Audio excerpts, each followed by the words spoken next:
When did you learn that good things come to those who wait? I learned that good things come to those who wait when I spent 3 years secretly collecting evidence against my husband, who was poisoning me, not the quick, deadly kind, but the slow kind that keeps you sick and dependent. The kind that makes nobody believe you when you try to tell them something's wrong. The kind that makes everyone think you're losing your mind while he plays the devoted husband. It started with small things about a year into our marriage. Headaches after dinner, stomach issues that came and went, dizziness that would hit me out of nowhere, fatigue that no amount of sleep could fix.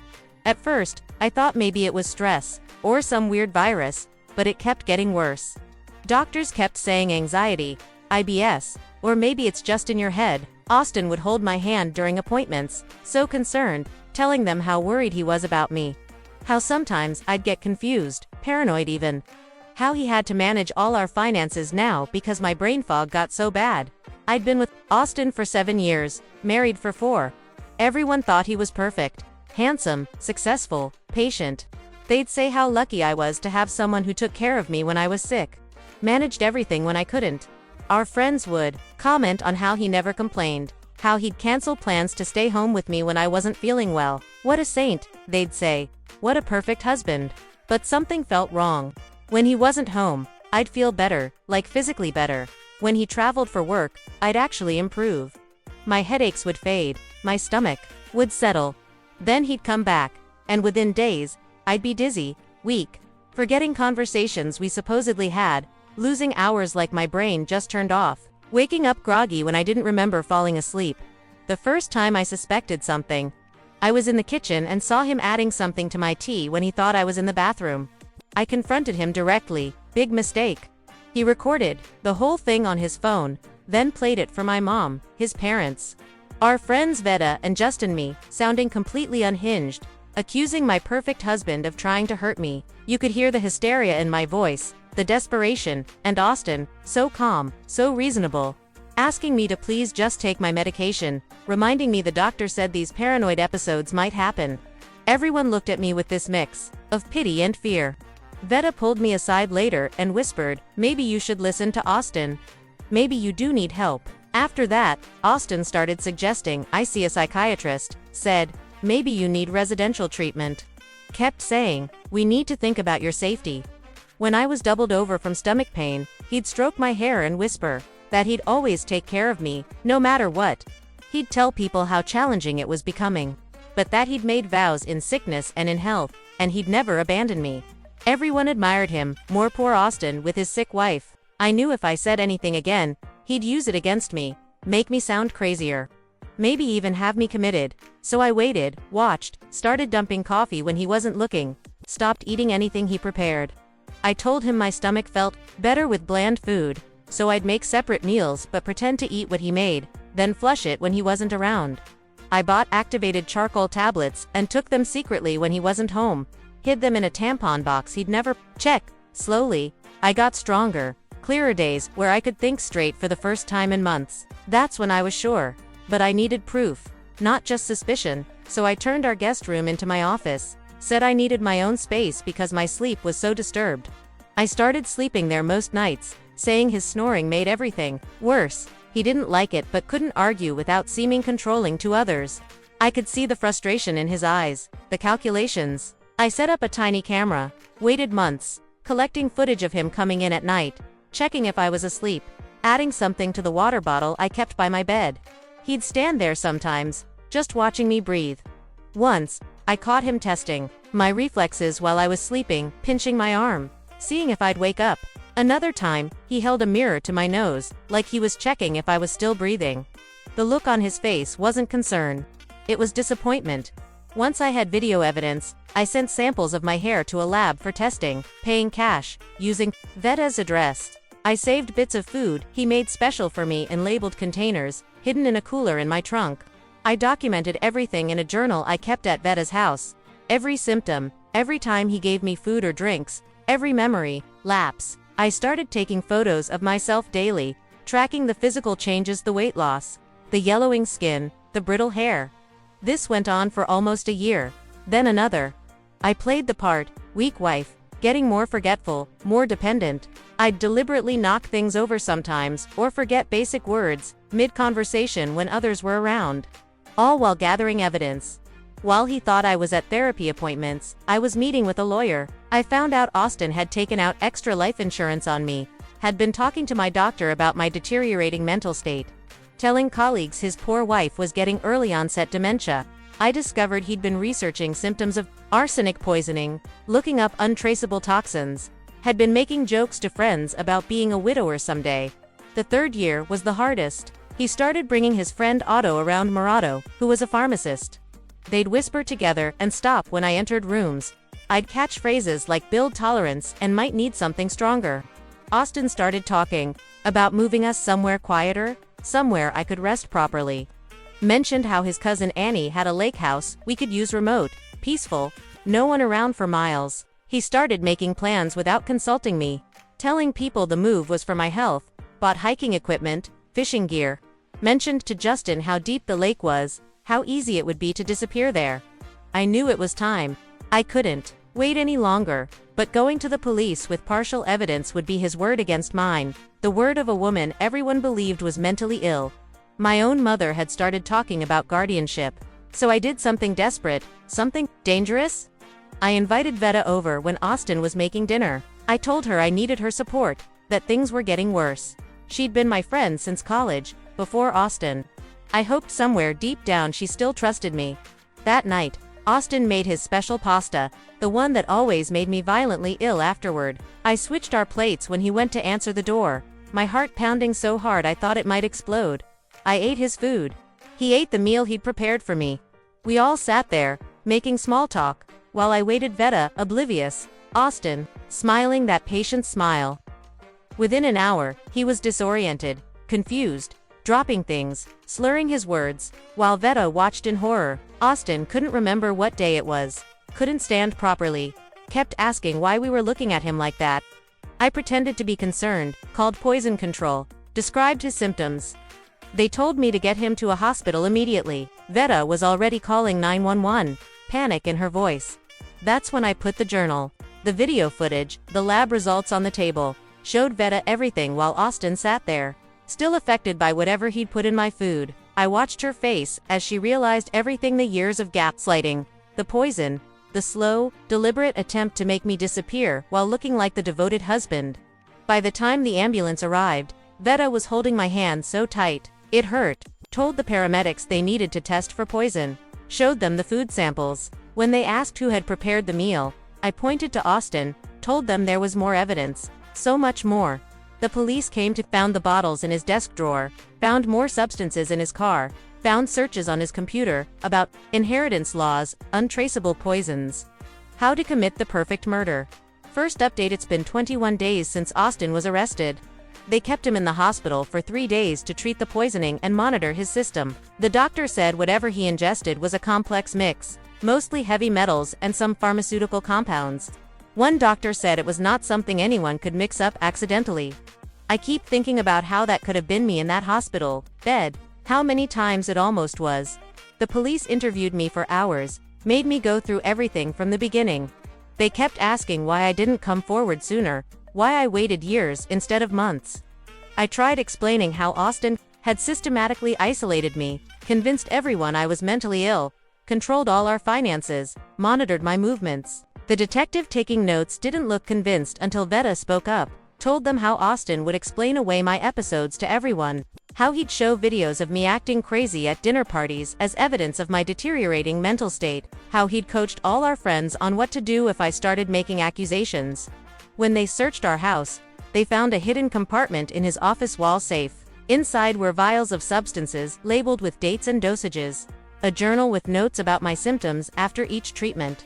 As he called it, pages of observations about which combinations made me sleep longer, which ones caused memory loss versus physical weakness. It was all so clinical, so detailed, so planned.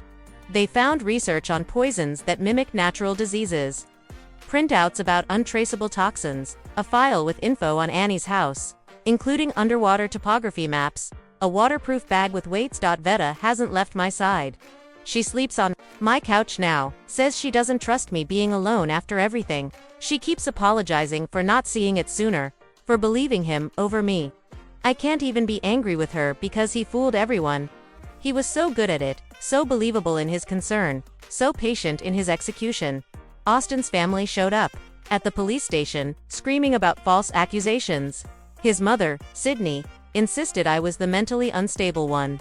That I'd been hallucinating and paranoid for years, kept saying he was just trying to help me, that any medication he gave me was prescribed by doctors. She demanded to see the evidence. When they wouldn't show her, she started calling everyone we know, claiming I'd set Austin up, that I'd poisoned him in some twisted revenge fantasy, that I was the dangerous one. The preliminary hearing was yesterday. Austin sat there in his orange jumpsuit, looking so different from the man I married. He wouldn't look at me directly, but I could feel his hatred from across the room. The prosecutor laid out the evidence, the videos, the journals, the lab tests, the containers of poisons. The judge denied bail, called him a flight risk and danger to the community. His lawyer kept arguing about tainted evidence, about my history of mental instability, about how this was all a misunderstanding between a devoted husband and his paranoid wife. That's when they brought up Otto. The police had questioned him after finding texts between him and Austin discussing compounds, dosages, and building tolerance slowly. Otto claimed he thought they were talking about supplements, that he had no idea Austin was poisoning me. Said their conversations about pharmaceuticals were just theoretical discussions between friends.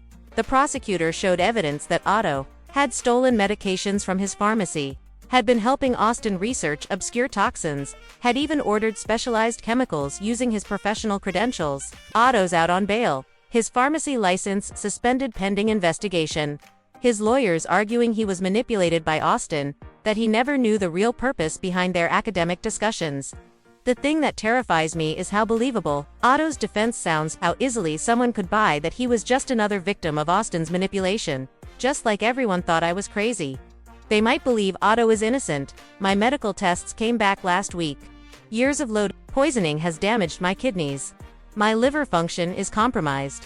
I have neurological symptoms that might never fully resolve. The doctor said I'm lucky to be alive, that the amount of heavy metals in my system should have killed me.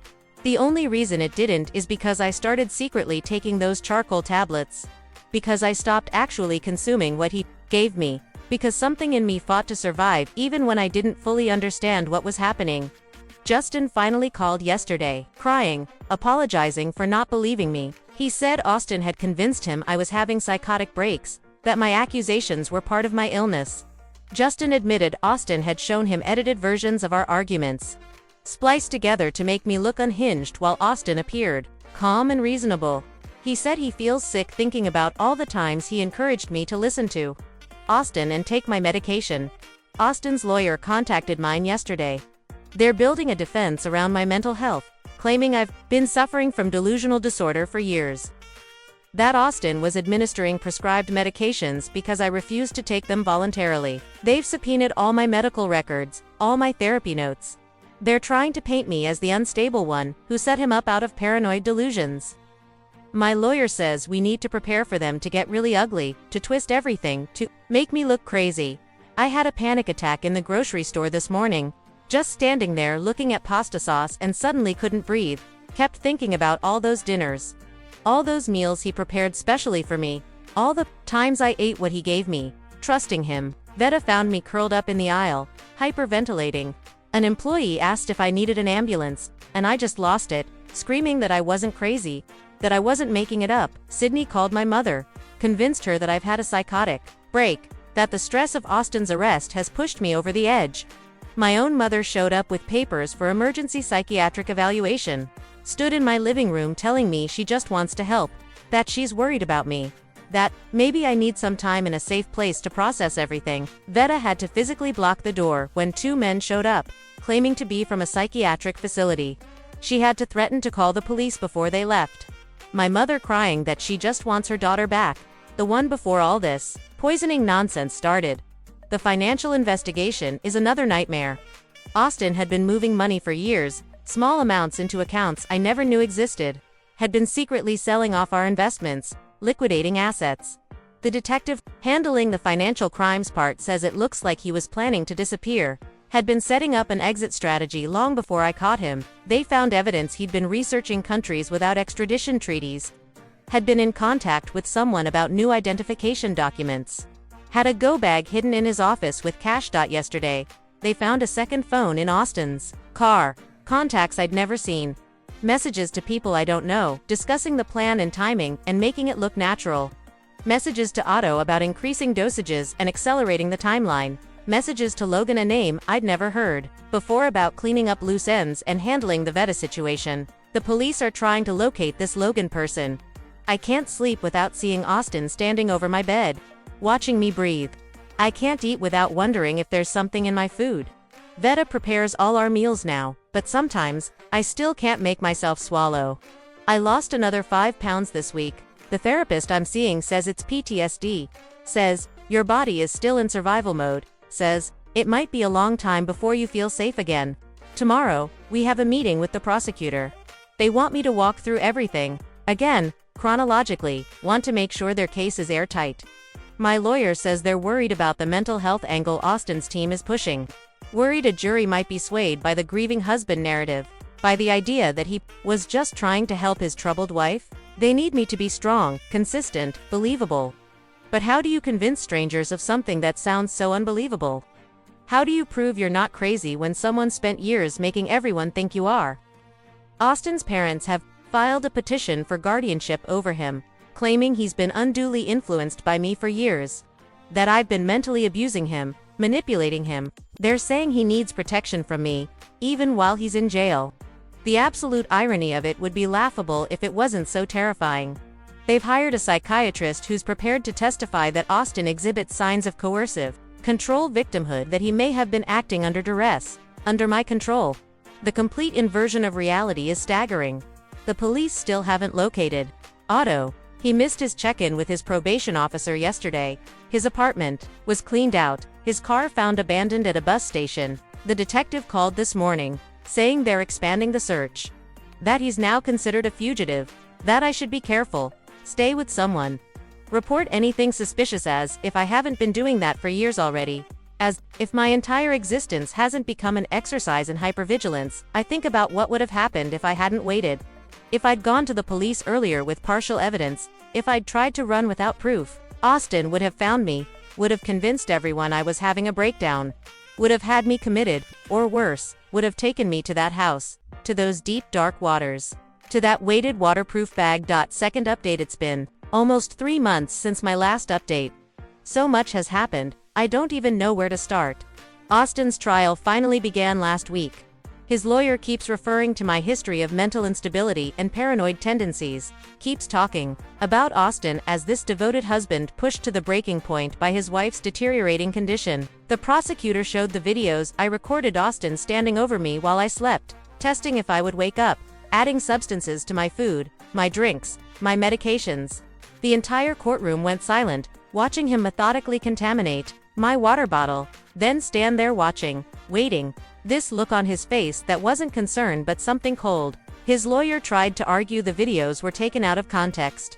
That Austin was checking my breathing because he was worried about my health conditions. That he was adding prescribed medications to my drinks because I refused to take them. It's terrifying how plausible he makes it sound. They found Otto 2 weeks ago, hiding at Annie's house. The same place Austin had planned to take me, the same place with the deep water and no witnesses. Otto broke down during questioning, admitted everything: how he'd been supplying Austin with pharmaceuticals, how they'd researched toxins together, calculated dosages that would cause symptoms without killing me immediately, how Austin had talked about accelerating the timeline, about how it needed to look natural when it finally happened. Otto's testimony is devastating, but his lawyer is already working on a plea deal, claiming he was manipulated, coerced, afraid of Austin himself. Veta testified yesterday. Described how Austin would show everyone videos of me acting crazy, how he'd coach our friends on how to handle my episodes, how he'd tell stories about things I'd supposedly done or said that I had no memory of. She broke down crying when describing the night of the dinner, seeing Austin disoriented from his own poison, realizing everything I'd been saying for years was true. The defense tried to paint her as my accomplice, suggested we'd conspired together to frame Austin, tried to make it seem like we'd always been lovers, that this was some elaborate revenge plot. Veta held firm, but I could see how much it cost her. The medical experts testified about the substances found in my system, the damage to my organs, the neurological effects that might be permanent, explained how the poisoning was deliberate, methodical, designed to mimic natural disease progression. Austin's lawyer kept interrupting, kept trying to suggest alternative explanations, kept asking if my symptoms could be psychosomatic, could be manifestations of mental illness rather than poisoning. One doctor finally snapped, said, "Heavy metals don't appear in your bloodstream because of anxiety." The jury seemed to respond to that, but who knows what they're really thinking. Sydney approached me in the courthouse bathroom yesterday, cornered me when I was alone, told me she knows what I did to her son, knows I'm the sick one, said. Austin told her everything about my condition, about how I would hide my medications, about how I would hurt myself and blame him. She was so convinced, so absolutely certain of my guilt. The scariest part was looking in her eyes and seeing Austin there, the same calm certainty, the same absolute conviction in their own reality. I realized then where he learned it, how deep this goes in his family, how he was raised by someone who could rewrite truth just as easily as he could. Justin testified today, admitted Austin had shown him edited videos of me, had convinced him I was having mental breaks, described conversations where Austin would express concern about my paranoid accusations months before I ever suspected anything.